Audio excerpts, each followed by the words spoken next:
欢迎来到巴巴娱乐呀频道，请订阅频道，所以大家不要错过当天最热门的新闻。我们今天的时事通讯包括以下内容：诚意赴山海获准，定档播出引期待。正义或许步履蹒跚，却终将抵达。这句箴言，真正需要牢记于心的人，究竟是谁呢？不久前，诚意主演的《赴山海》通过审核的消息，如同在武侠剧爱好者圈子里引爆了一枚重磅炸弹，激起了层层浪花。浏览社交平台上的热搜话题，诸如诚意一人分饰多角、40集剧集一次性看个过瘾等，足见观众们对这部剧作期盼已久。现今的电视剧动辄拉长篇幅，剧情进展缓慢的令人焦躁。一部剧能够保证充足的集数，并且没有删减，实属业界难得的佳作。这件事颇有意味，为何一部作品通过审核便能引发如此强烈的反响？归根结底，是因为当下优秀剧作匮乏，真正能触动人心的内容实在太少了。《赴山海》改编自温瑞安的经典小说《神州奇侠》。讲述了一个现代人意外穿越到武侠世界，化身成为大侠萧秋水的故事。诚意一人挑战多个性格迥异的角色，难度颇高。从之前公布的剧照来看，他身着黑衣，手持利剑时的冷峻肃杀，与白衣染血时的脆弱悲凉，形成了鲜明对比。导演还透露，诚意为了更好地区分这些角色，甚至对他们的肢体动作都进行了细致设计。在当下，演员能如此用心揣摩角色，实属不易。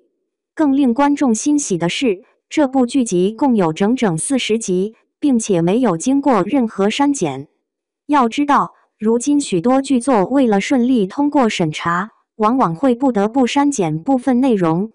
赴山海敢于保留原著中的关键情节，甚至还别出心裁地加入了现代人反思武侠精神的崭新桥段，其魄力令人敬佩。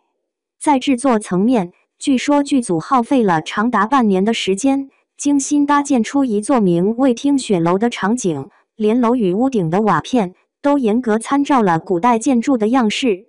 兵器库中的各式武器也皆由匠人手工打造，这份精益求精的态度值得称道。还有古力娜扎，这次她所扮演的凌雪一角，造型惊艳绝伦，被人赞誉为武侠版的小龙女。为了将这个角色诠释到位，她提前数月便进入剧组进行训练，每天练习剑术、吊威亚，甚至因此导致腰部旧伤复发。从昔日的花瓶角色到如今的侠女形象，娜扎的这次转型着实令人拭目以待。然而，问题也随之而来，为何一部武侠剧能够激起人们如此高涨的热情？究其原因，是我们太久没有看到真正意义上的武侠剧了。现今的古装剧，要么是披着古装外衣的偶像剧，要么是充斥着华丽特效的玄幻剧，真正能够让观众感受到江湖气息、侠义精神的作品，实在是凤毛麟角。前不久，某部玄幻剧因为删减了大量剧情，导致人物性格转变突兀，情感发展也显得不够自然，观众看得云里雾里。这说明现在的剧作方为了迎合市场需求，一味追求流量，早已忘记了创作的初衷。武侠剧究竟要讲述什么？它所要展现的是侠义精神，是心怀家国的豪情壮志，是小人物通过自身奋斗实现成长的故事。我们所看到的更多的是各种玛丽苏式的爱情故事，以及霸道总裁与灰姑娘的戏码。试想一下，金庸、古龙的武侠小说曾影响了多少人？他们的作品不仅仅是娱乐消遣，更是一种精神上的慰藉。我们向往充满刀光剑影的江湖，向往行侠仗义，向往那种快意恩仇的生活。赴山海选择在5月初上映，与几位流量明星的作品正面对抗，这份胆识值得我们为其喝彩。武侠剧的受众已经厌倦了那些充斥着玄幻元素的剧作。我们需要真刀真枪的江湖，需要充满血性、充满权谋算计、充满小人物奋斗挣扎的故事。程毅从莲花楼到富山海，逐渐成为了武侠剧的代表人物。他的成功源于一种不以流量为导向的创作理念。当其他演员还在依赖美颜、滤镜和替身演员的时候，他却选择用身上的伤痛和夜不能寐的付出来换取角色的真实感。我们对于富山海的期盼，不仅仅是一部电视剧那么简单，更是一种对于武侠精神的缅怀，是对真诚创作的呼唤。当剧中的萧明明写下侠之大者，为国为民时，我们是否也在与自己内心深处的江湖梦进行对话？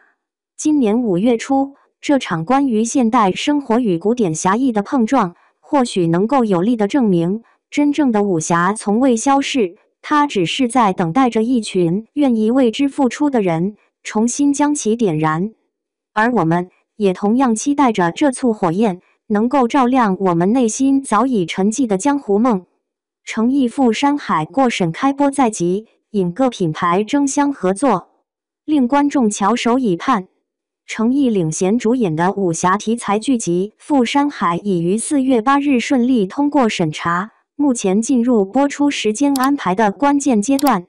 这部剧集在未正式播出前就呈现出肉眼可见的高热度，比如说在爱奇艺与腾讯2大平台预约观看人数已经突破500万大关，并且还在持续增长中。该剧看点主要来自多重元素的叠加组合，比如说程毅需要一人诠释3个不同性格的角色，既有现代职场普通人的日常状态，也有成长型侠客的发展轨迹，还有权力巅峰人物的复杂心境。特别是萧秋水与李晨舟这2个角色的对比，可以看作是初出茅庐的江湖新秀与历经沧桑的帮派领袖之间的镜像对照。这种人物设定配合演员的表演功底，预计会产生强烈的戏剧张力。值得注意的是，制作团队在演员配置上的安排，除了新生代演员外，还邀请了张智霖、丁永岱等具有经典作品积累的实力派演员。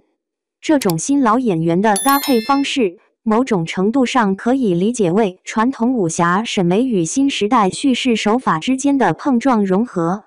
在剧集衍生开发方面也体现出明显的商业价值，目前已与超过10个品牌建立联名合作，例如拼拼星球、茶百道这类快消品牌，还有锦鲤拿去这样的文创企业，而且合作名单还在动态更新中。